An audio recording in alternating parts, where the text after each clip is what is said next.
Assalamualaikum 3 class. This is your English lecture and we will do unit number 9, lesson number 4, sentences. In this lesson we will come to know about the use of correct verbs. Then we will see the pictures and make sentences, and in question number 3 we will make sentences by writing full words, and the last portion is of punctuation. Let's start. Question number 1 is read the dialogues and circle the correct verbs. In dialogues को read करना है और फिर correct verbs को circle करना है. इसमें verbs दिए हुए हैं. जो फर्स्ट एग्जांपल उन्होंने दी है आपके लिए वो देखें. Can slash may. कैन है या मे, इन दोनों में से एक यूज़ करना है. You tell me about the story. Of course it's about 2 children. अब इस सेंटेंस को कंप्लीट करने के लिए जो परफेक्ट और करेक्ट वर्ब है वो कौन सा यूज़ करेंगे हम. मे यू टेल होगा या कैन यू टेल. इस सेंटेंस के लिए जो सूटेबल वर्ब है वो है can. Can you tell me. उसके बाद क्वेश्चन नंबर 2 है can you come to the meeting. I am not sure I may या मस्ट बी बिज़ी. उन्होंने कहा है कि can you come to the meeting, क्या आप मीटिंग में आ सकते हो. आई एम नॉट श्योर, मुझे यकीन नहीं है, यानी कि मैं पक्का नहीं कह सकता. आई मे या आई मस्ट बी बिज़ी. तो जब उसने कंफर्म नहीं बात की तो इसका मतलब है आई मे, यानी कि मैं बिज़ी हो सकता हूँ. ठीक है, I may is the correct verb. Question number 3 है विल या shall I lend you my book. देखें बेटा, आई जो यहाँ पे आ जाएगा उसके साथ हमेशा शैल यूज़ होगा. ओके, आई के साथ विल यूज़ नहीं होगा, आई के साथ शैल यूज़ होगा, इसलिए shall is the correct verb. Yes please I would like to read it. ठीक है. क्वेश्चन नंबर 4 है can you stay a bit longer. क्या आप थोड़ी देर और रुक सकते हैं. सॉरी आई हैव टू या आई कैन गो. वो आगे से आंसर कर रहा है कि सॉरी माजरत चाहता हूँ. आई हैव टू गो आएगा या आई कैन गो. तो इसके लिए परफेक्ट वर्ब है आई हैव टू गो. ठीक है, आई हैव टू को हम सर्कल कर देंगे क्योंकि आई हैव टू गो का मतलब है हाँ मुझे जाना है ज़रूरी. और आई कैन गो आ जाएगा कि मैं जा सकता हूँ.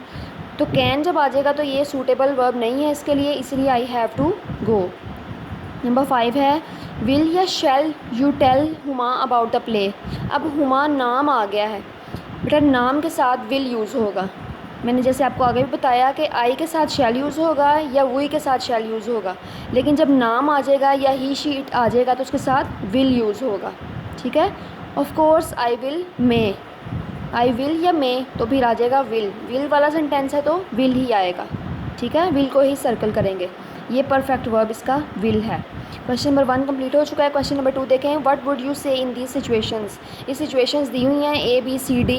4 पिक्चर्स हैं. आपने इसको देखते हुए सेंटेंसेस बनाने हैं. क्या यूज़ करना है, कैन आई और शैल आई.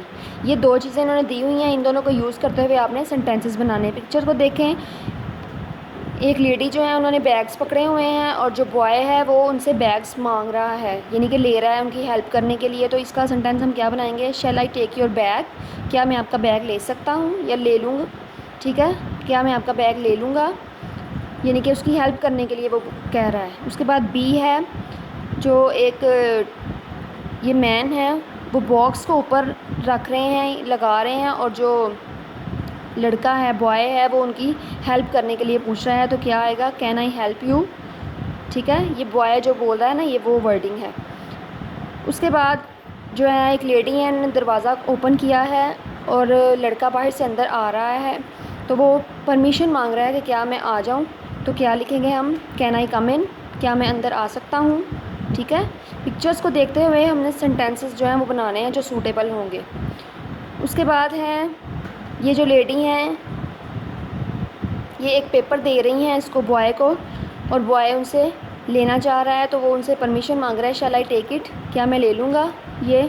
ठीक है, इस पिक्चर को देखते हुए सूटेबल सेंटेंस ये है. तो आपने इसको ऐसे लिखना है, नीचे बिल्कुल नीट राइटिंग में लिखना है बेटा, बुक को गंदा नहीं करना.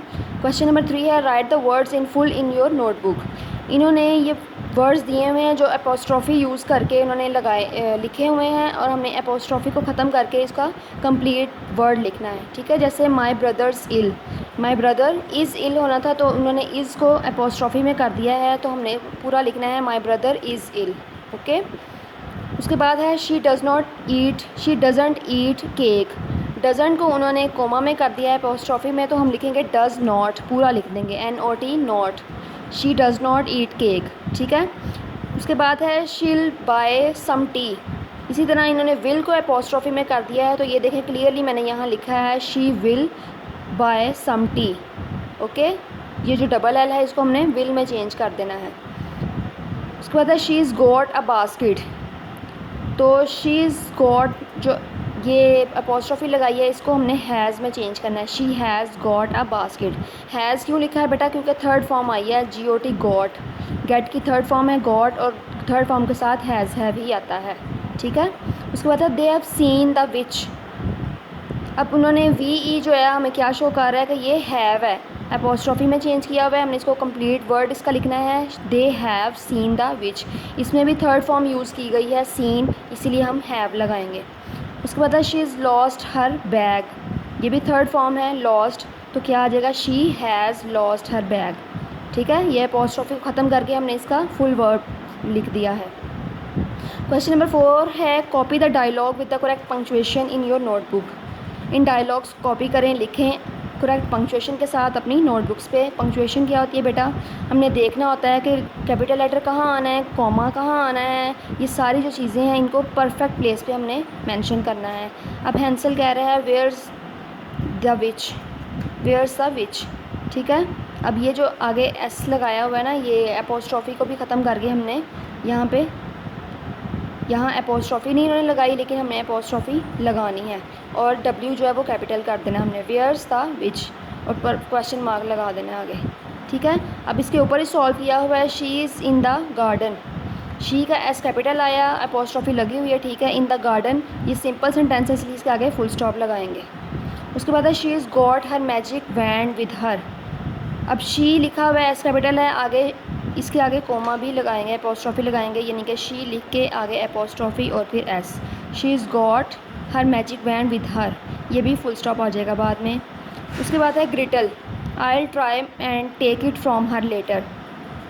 आयल में भी हमने अपोस्ट्रॉफी लगानी है और कैपिटल लगा देना है, I try and take it from her letter, इसके बाद भी फुल स्टॉप आ जाएगा। ठीक है, उसके बाद है हैंसल, आई डोंट लाइक हर शू हर। ये दो सेंटेंसेस दिए हुए हैं, इनको हमने अलग अलग करना है। आई कैपिटल आएगा, डोंट लाइक हर, हर के बाद फुल स्टॉप आ जाएगा। आगे she is got a wicked face, तो शी का S कैपिटल करेंगे, अपोस्ट्रॉफी लगाएंगे, गॉट अ विक्ड फेस, ये भी सिंपल सेंटेंस है, आगे फुल स्टॉप आ जाएगा। ठीक है, उसके बाद है ग्रिटल, she is not a kind person. ये भी सिंपल सेंटेंस है, यानी कि नेगेटिव में है लेकिन है सिंपल है। शी का S कैपिटल लगाएंगे, इज़ नॉट में अपोस्ट्रॉफी लगाएंगे, एन के बाद अ काइंड पर्सन और बाद में फुल स्टॉप लगा देंगे। उसके बाद है of course she is not she Yeats children. ये भी दो सेंटेंसेस हैं, इनको सेपरेट करेंगे। ओ कैपिटल आ जाएगा ऑफ कोर्स का, ऑफ कोर्स के बाद कोमा लगाएंगे, शी इज़ नॉट, अपोस्ट्रॉफी लगाएंगे एन के बाद, फिर फुल स्टॉप आ जाएगा, फिर शी ईट्स चिल्ड्रन, शी का S कैपिटल करेंगे और आगे फुल स्टॉप लगा देंगे। ठीक है, ये आपकी पंक्चुएशन कंप्लीट है बेटा। यहाँ प्लेस कम थी इसीलिए मैंने बुक के ऊपर ही किया, लेकिन आपने इसको नोटबुक पे नोट करना है। ठीक है, अल्लाह हाफिज़।